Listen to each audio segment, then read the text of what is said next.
ലോക്സഭാ തെരഞ്ഞെടുപ്പിന്റെ നാലാം ഘട്ടത്തിൽ ഭേദപ്പെട്ട പോളിംഗ് ആണ് ഉണ്ടായത്. ആന്ധ്രാപ്രദേശ്, ജമ്മു ആൻഡ് കാശ്മീർ, മഹാരാഷ്ട്ര, തെലങ്കാന, ഉത്തർപ്രദേശ്, മധ്യപ്രദേശ്, പശ്ചിമ ബംഗാൾ, ബീഹാർ, ഝാർഖണ്ഡ്, ഒഡീഷ എന്നിവിടങ്ങളിലെ 96 ലോക്സഭാ മണ്ഡലങ്ങളിലേക്ക് നടന്ന വോട്ടെടുപ്പിൽ 67.25% പോളിംഗാണ് രേഖപ്പെടുത്തിയത്. സ്വാതി സന്തോഷ് ദില്ലിയിൽ നിന്നും ചേരുന്നുണ്ട്. Good morning. കേരളത്തിനൊപ്പം ഈ നാലാം ഘട്ട വിധിയെഴുത്ത് എങ്ങനെയായിരുന്നു, ഇതിന്റെ കണക്കുകൾ പ്രകാരമുള്ള സമഗ്ര വിശകലനങ്ങളുമായി.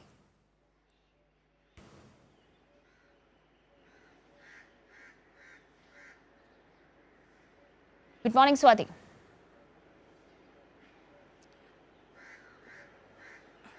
Good morning, Kavya.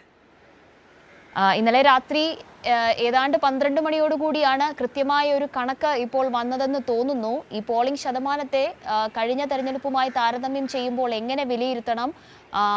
നിരവധി ഇടങ്ങളിൽ, പ്രത്യേകിച്ച് കഴിഞ്ഞ ഘട്ടങ്ങളിലെ പോളിംഗ് ശതമാനത്തിലെ ഗണ്യമായ കുറവ് BJP ക്യാമ്പുകൾക്ക് വലിയ ആശങ്ക സമ്മാനിച്ചിട്ടുണ്ടായിരുന്നു.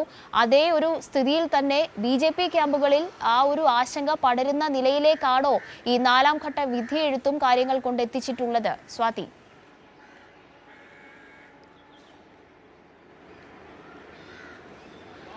കാവ്യ, അങ്ങനെ തന്നെ പറയേണ്ടി വരും. കഴിഞ്ഞ 3 ഘട്ടങ്ങളിലും പോളിംഗ് ശതമാനത്തിലെ വലിയൊരു കുറവുണ്ടായിരുന്നു.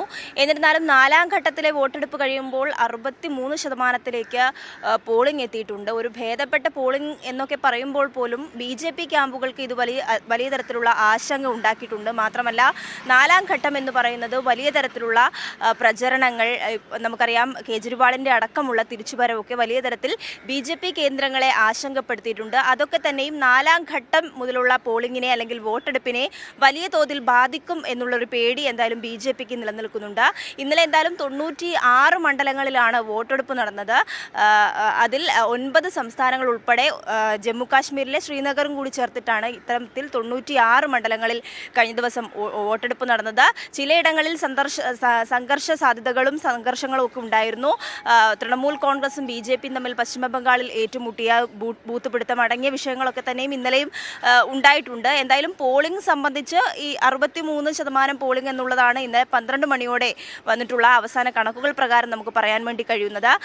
ഇന്ന് ഏറ്റവും പ്രധാനപ്പെട്ട കാര്യം, പ്രധാനമന്ത്രി നരേന്ദ്രമോദി ഇന്ന് വാരണാസിയിലേക്ക് എത്തുന്നുണ്ട്. വാരണാസിയിലെത്തി നാമനിർദ്ദേശ പത്രിക സമർപ്പിക്കുവാനുള്ള തയ്യാറെടുപ്പുകളൊക്കെയാണ് നടത്തുന്നത്. ഇന്നലെ റോഡ് ഷോ അടക്കം വാരണാസിയിൽ സംഘടിപ്പിച്ചിരുന്നു. വലിയ തരത്തിലുള്ള കൊട്ടിഘോഷങ്ങളോടൊക്കെ റോഡ് ഷോ ഒക്കെ സംഘടിപ്പിക്കുമ്പോൾ പോലും വലിയ തരത്തിലുള്ള പേടി മോദിക്കും കേന്ദ്ര സർക്കാരിനും ഉണ്ട് എന്നുള്ളത് പറയാതിരിക്കാൻ ഒരു നിർവാഹവുമില്ല. എന്തായാലും ഇന്ന് 11 മണിക്ക് ശേഷമായിരിക്കും മോദി നാമനിർദ്ദേശ പത്രിക സമർപ്പിക്കുന്നത്. അതേസമയം കേജ്രിവാളിൻ്റെ പ്രചരണം UPയിലേക്ക് പോകുന്നു എന്നുള്ളതുകൂടി ഏറ്റവും പ്രധാനപ്പെട്ട കാര്യമായി തന്നെ നമ്മൾ കണക്കാക്കേണ്ടതായിട്ടുണ്ട്. കാരണം UPയിൽ ഈ മോദിയുടെ മണ്ഡലം വാരണാസി UPയിലാണ്. കേജ്രിവാൾ നാളെ UPയിൽ സന്ദർശനം നടത്തും. ഇന്ത്യ മുന്നണിക്ക് വേണ്ടി നാളെ അവിടെ പ്രചാരണത്തിനിറങ്ങും എന്നുള്ള വിവരങ്ങളൊക്കെ തന്നെയാണ് ആം ആദ്മി പാർട്ടി വൃത്തങ്ങളിൽ നിന്നും നമുക്ക് അറിയാൻ വേണ്ടി കഴിയുന്നത്. മാത്രമല്ല, പഞ്ചാബ്, ഹരിയാന സ്ഥലങ്ങളിലൊക്കെ തന്നെയും പിന്നീടുള്ള ദിവസങ്ങളിൽ പ്രചരണം നടത്തും.